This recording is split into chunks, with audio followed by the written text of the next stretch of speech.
I'm Colleen, and I am the owner-operator of Serene Primary Care. And today, I am working with my friend Carla. Hello. I'm here to ask Colleen all my health questions. So, hopefully you'll learn something today, and we're just going to jump right into it.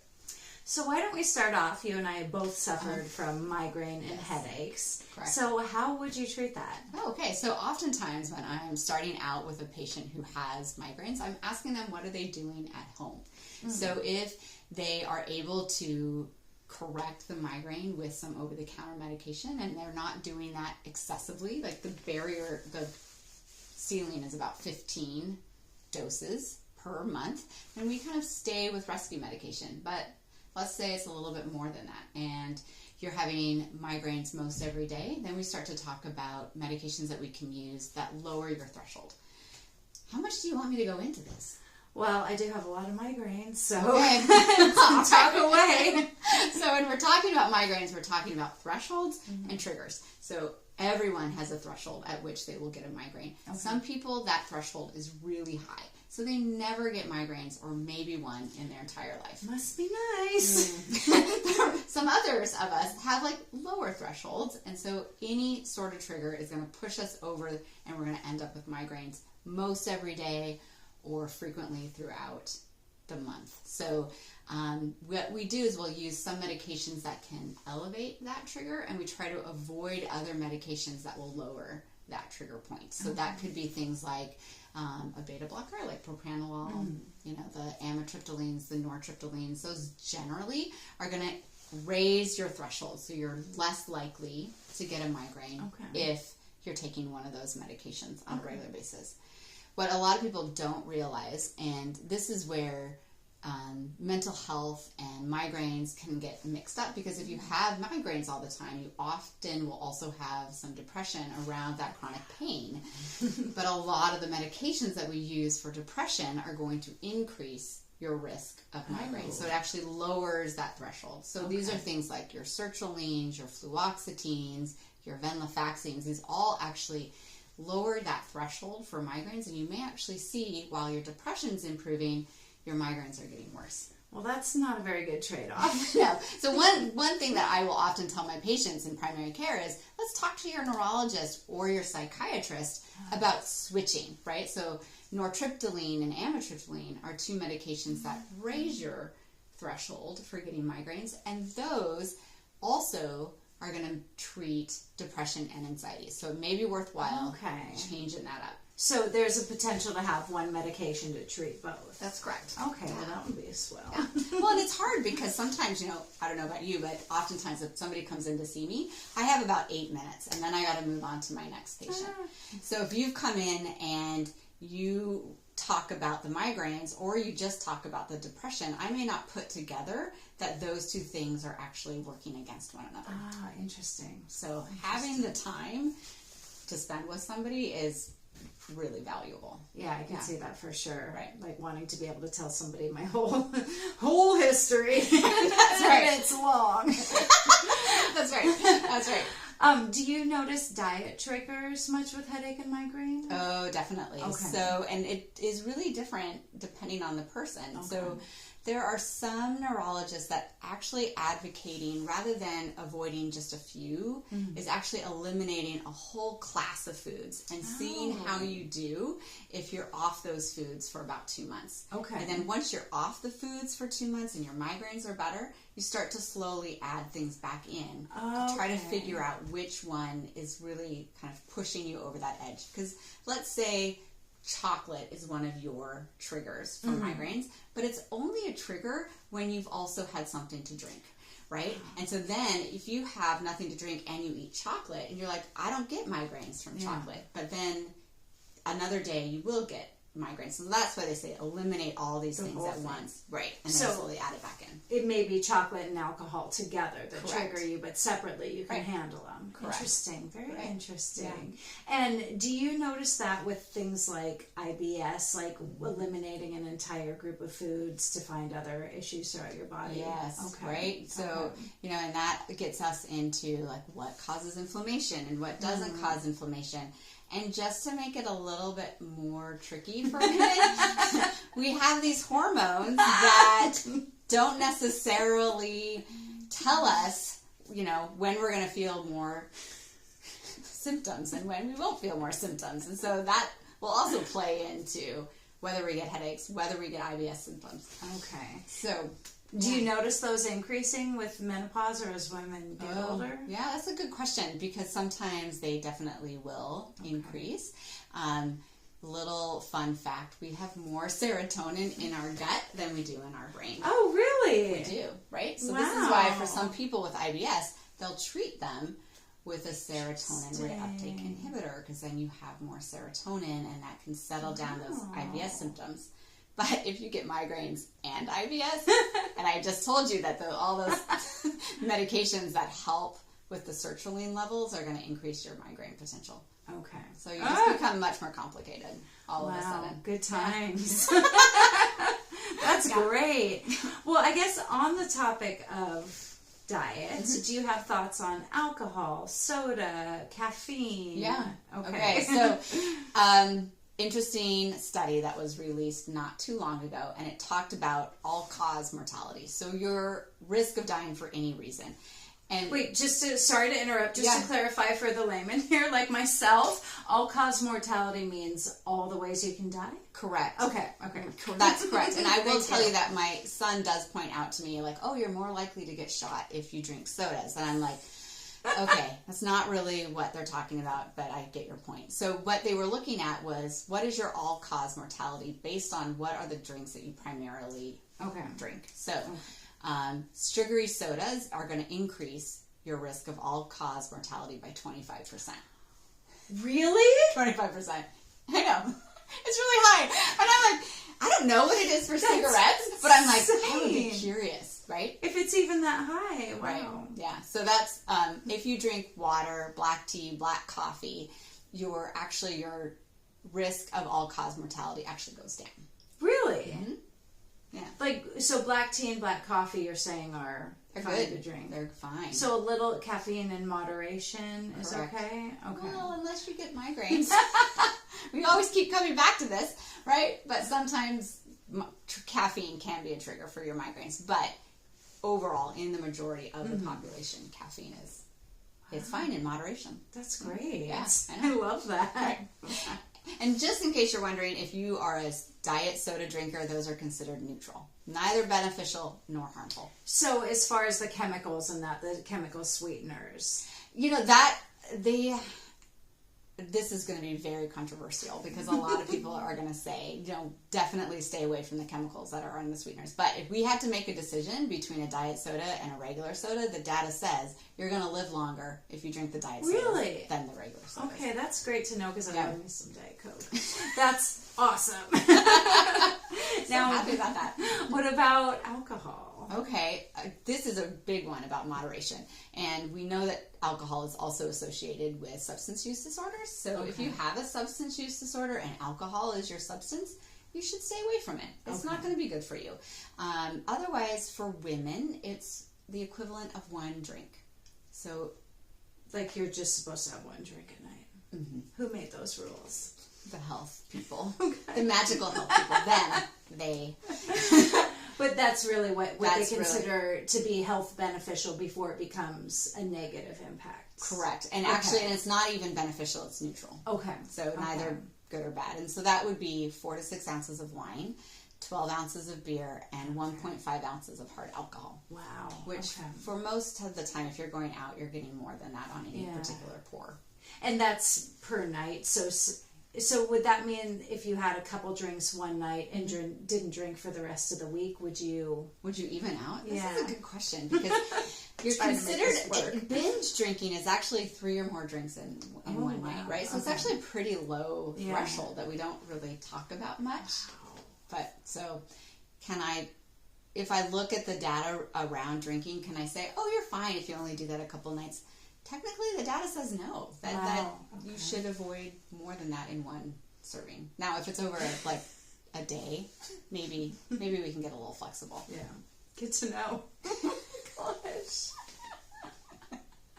Now, what about supplements? Are you like a proponent of supplements or fiber? Or So fiber, I think, is our underappreciated part of our diet, and I don't think we talk about it enough. Like, we are always talking about our protein and how much fat and how much sugar we're getting, but no one gives any love to our fiber. We need fiber. We need fiber to poop. We need fiber to clean out our cholesterol out of our system. Oh, interesting. I didn't know that. Yeah. It actually like pulls it out and then you poop it out. Does it? Well, I love to poop. So exactly. So you need your fiber.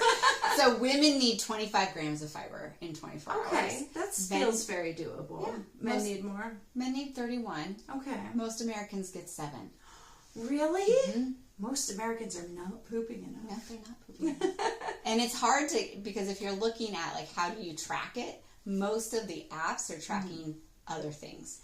Okay. They're going to be tracking your fat, your carbohydrates, your protein. Okay. So if you're not really interested in that other information, you could just like write down what you eat every day and then look it up. Look it up on Google. Google how much fiber is in a cup of raspberries. It's 8 grams. Wow. Just in case you're wondering. Very specific. I love raspberries. They're so good. Is that like your favorite way to get your fiber? Yes. Berries. And yes, I love berries. Don't you love berries? I totally love berries. I just was wondering if you had like I need to increase my fiber for the day. What's like a good? I wish I paid that much attention. Metamucil works. Okay. It's a psyllium is the name of the fiber that's in it, right? Okay. Trying to replace our white products with the whole grains will do it right. So that's why brown rice, that husk actually is the fiber that gets removed when you have white rice. So interesting. Yeah.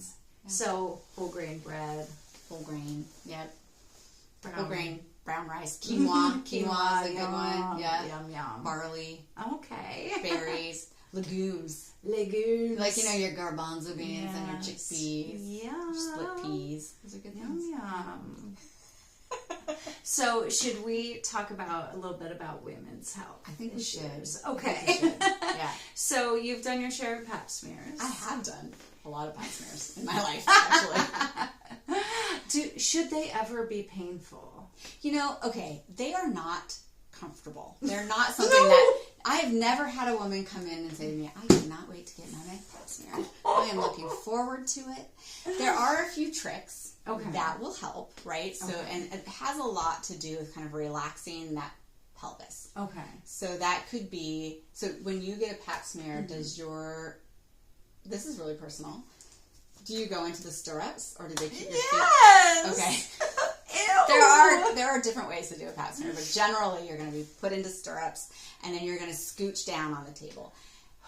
You've seen this on Instagram. The people that are like, keep coming. Keep I'm scooching, never far enough keep down scooching. on the table. Yeah, ever. Well, if you get your tailbone just off the edge, it'll tilt your your body down. And if it allows your knees to fall to the side, that's going to relax all those muscles. Oh, interesting. Because my doctor always says, let your knees fall open. And I'm like, why, perv? Okay, good to know. That is very helpful, Chloe. That's right. And generally speaking, if you have a provider who's willing to talk their way through what they're doing, you're not going to be caught by surprise, right? So if I say to you, you're going to feel my hands on your knees, you're going to feel my hands on your inner thigh, now I'm going to open your labia because I have to use a speculum.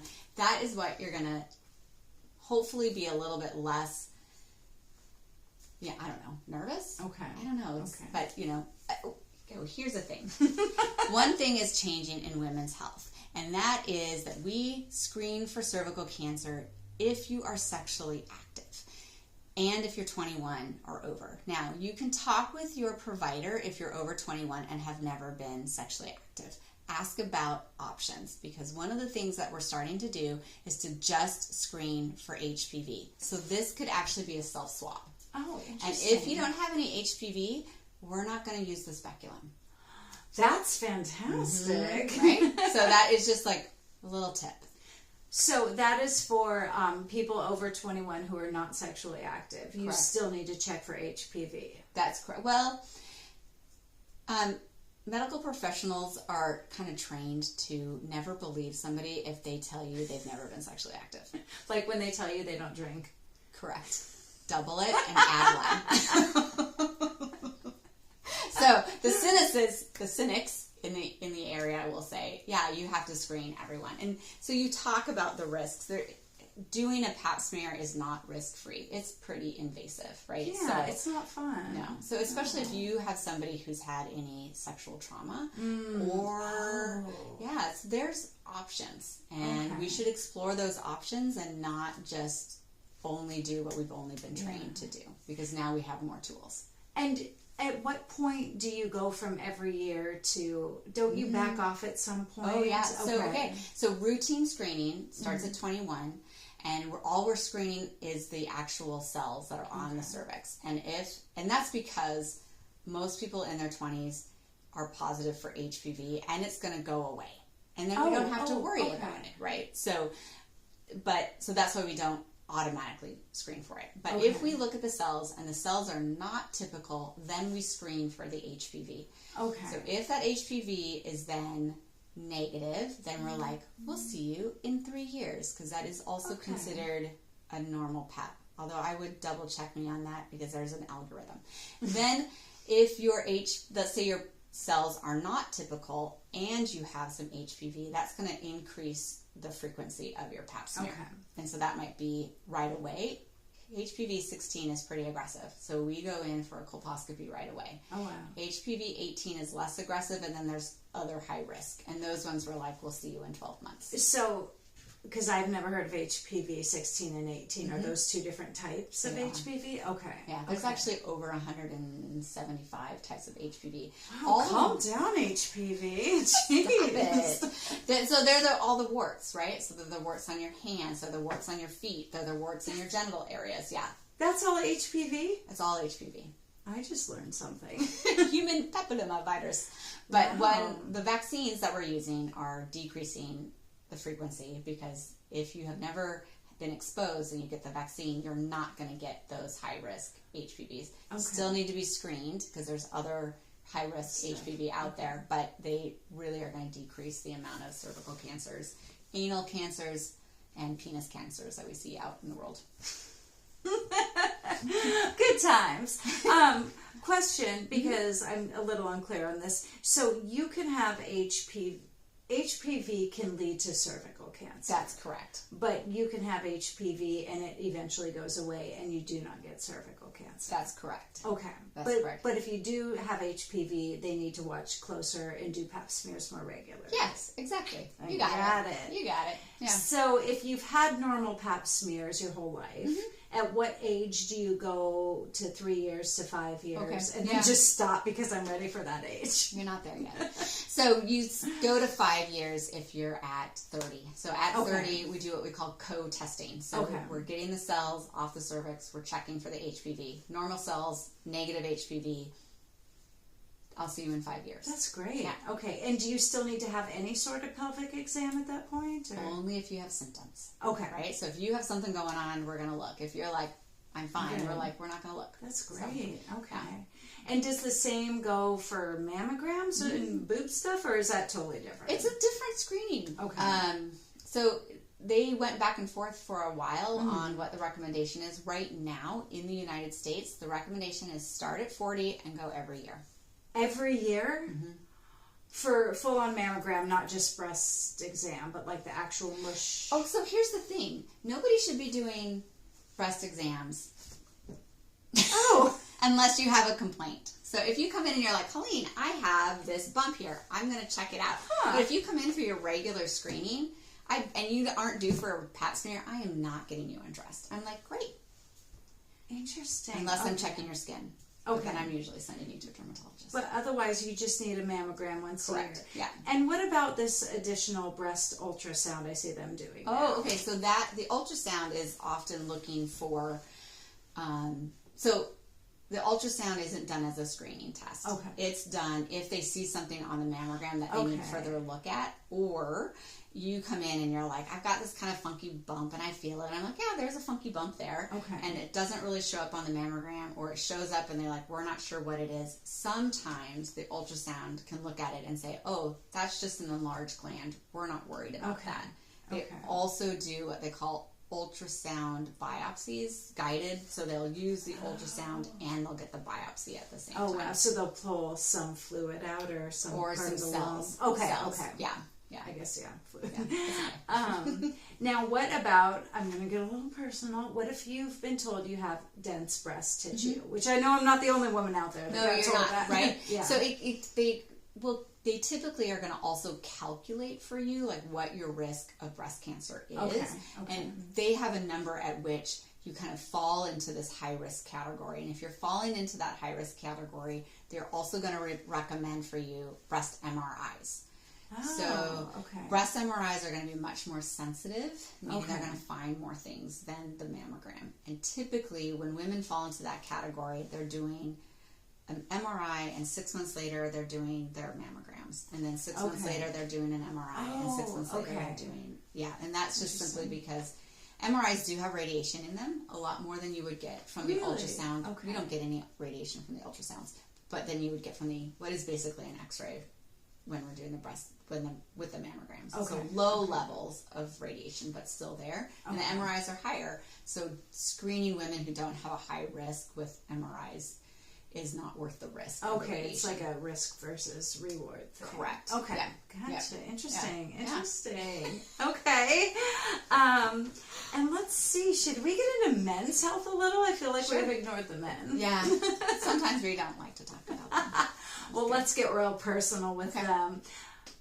Are there any men out there that have erectile dysfunction? So little known secret, things that we don't talk about in our sex ed classes because they're typically done when we are young and in our, prime, some might say, is that men will develop erectile dysfunction as they get older. And this can happen at any time, but it's very common after the age of 50. So this becomes an issue often in intimate relationships because somebody feels like they're no longer attractive, they're no longer loved, and the person who has the erectile function often has some shame around it, or they feel like they shouldn't be having this, and so then with not talking about it, it becomes a big emotional intimacy issue, right? So I guess the take-home message there is that you're not alone. It's very common. Talk to your doctor about it, talk to your partner about it, and we can come up with plans. What do you think about like the over-the-counter or maybe, I don't know, maybe I've actually never had erectile dysfunction, but so I don't know about the medications and treatments available for that. Yeah, so and the nice thing, the benefit of erectile dysfunction is that you can dose as you need it, right? Like, so if you're going out for a romantic weekend, you can take your Viagra or your Cialis. Those are the brand names. They're Sildenafil and Tadalafil are the generic names, but those work really well for the majority of men who have erectile dysfunction, and you can time it according to when you're going to be having intimacy or wanting to have an erection. That's great. So you don't get it when you go to pick your kids up at school. Let's hope not. I do feel like there's more questions about men's health. I don't even know what to I have talk so about. many questions about my own health. I'm trying to think of, is it true? I've heard testicular cancer is like insanely common. So yeah, I don't know that it's insanely common, but what is hard about it is it's in young men typically, right? So we're typically seeing that at a younger age than we would see like prostate cancer. So we don't even screen for prostate cancer until 50. Okay. Whereas like testicular cancer is more commonly in a younger male. So 20s, late teens. Oh, so, wow. Yeah, young. That's a bummer. It is. Jeez. Yeah, so watch for that.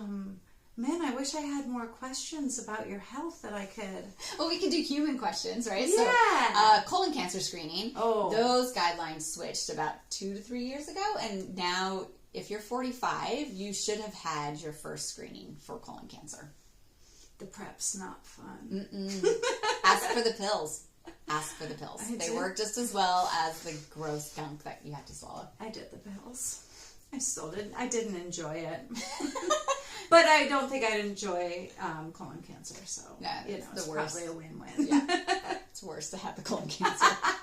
What about, do you see people in general, is there like an area of health we tend to ignore or that you would like people to be more aware of or focus on more? Yeah, so, I think people are seeing this because it's maybe becoming more popular to talk about, but the midlife for women, menopause, like it's not talked about enough, and it starts younger than most women really kind of clue into, and they'll be like, I don't know why I'm XYZ, and it's until hindsight that they're looking back and they're going like, oh, that was what was going on. So we have a lot of treatment options for menopause and the transition through menopause or perimenopause. They're not all hormones. There's non-hormonal treatments that work just as well. So you're really finding that provider who's willing to like go in and dig in with you on that one is really important. Well, can I ask like what some of the non-hormonal treatments would be? Yeah, so we were talking about SSRIs earlier. Yeah. So venlafaxine, which is Effexor, actually has been shown to decrease hot flashes and night sweats. Oxybutynin, which is a medication that we use for controlling our bladder. And if you've had children, you may have experienced leaking at some point after having children, and we use it to kind of prevent urine leakage, but it also helps with hot flashes and night sweats. So that's another option. That's a non-hormonal treatment. And can you get these symptoms while you're still menstruating? Yes. Okay. Yes. So, and what's I think challenging is that we don't have blood tests that specifically say this is where you're at in this perimenopausal state. You're going to continue to, have menstrual cycles until 3 to 4 years from now. We don't. Even the test that we used to use to determine if a woman was truly postmenopausal has come into question in the last 5 to 10 years. So it's still used, but it's not as accurate as we used to think it was. So you can also be done bleeding and still have symptoms. Correct. Okay. Yeah. Okay. Yeah. Correct. So it's a little bit about finding that. What is important to know though is it has been 12 months since your last menstrual cycle. So if your menstrual cycles are irregular at this point, mark your last one on the calendar, because if you start to bleed after the 12-month point, so let's say I stopped menstruating 2 weeks ago, 12 months ago, then I started bleeding again today, that in medicine is something we need to look at, because it is a symptom of uterine cancer. So we need to check that out. It's not usually uterine cancer, it's usually something else, but we need to kind of rule it out and make sure there's nothing else going on. I did not know that. Good to know. Good to know. Wow. Oh, we've covered a lot tonight. We have. Maybe we'll do this again if people find it so fun, because I find it fun. Yeah, send me questions to stump Colleen with, because I'm yet to find something she doesn't have an answer for. Maybe it's not the correct answer, but I've always had an answer. Colleen's had an answer since we met in junior high. It's true. All right. Have a good night. Bye-bye.